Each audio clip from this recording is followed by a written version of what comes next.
2010 నుంచి ఇప్పటిదాకా తోడున్నటువంటి వైఎస్ఆర్ కాంగ్రెస్ పార్టీ కార్యకర్తలకి అధికారంలో వైసీపీ ఉన్నప్పుడు ఒరిగింది 100కి 99 మందికి లేదు. 1% మంది ఏమైనా లాభపడి ఉంటారేమో, అది కూడా కార్యకర్తలు కాదు, ఎక్కువ మంది నాయకులే. బేసిక్గా ఇవాళ నాయకులు కూడా బోల్డ్ అంతమంది నష్టపోయారు, మునిగిపోయారు. ఒకటి బిల్లులు, అప్పట్లో చంద్రబాబు గారు చివరిలో దిగిపోయే ముందు బిల్లులు చెల్లించలేదంటూ వైసీపీనే రాసుకొచ్చేది. అదే పరిస్థితి ఇప్పుడు వైసీపీ ప్రభుత్వానికి. చివరిలో చేసిన రోడ్లు కావచ్చు, ఇతరత్ర నాడు నేడు స్కూళ్ళే కావచ్చు, ఇట్లాంటి వాటి బిల్లులన్నీ అట్లాగే ఉండిపోయింది. వైసీపీ కార్యకర్తలు నాయకులు డబ్బులు నష్టపోయి ఉన్నారు.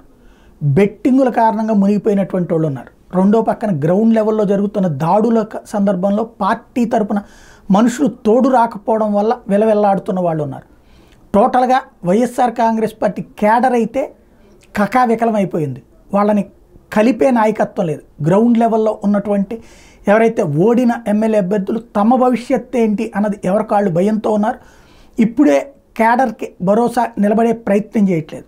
అదే సందర్భంలో ఇంతవరకు ఈ మొత్తాన్ని సెట్ రైట్ కాకపోవడం అన్నట్టు ఆ పార్టీకి పెద్ద శాపంగా మారుతోంది.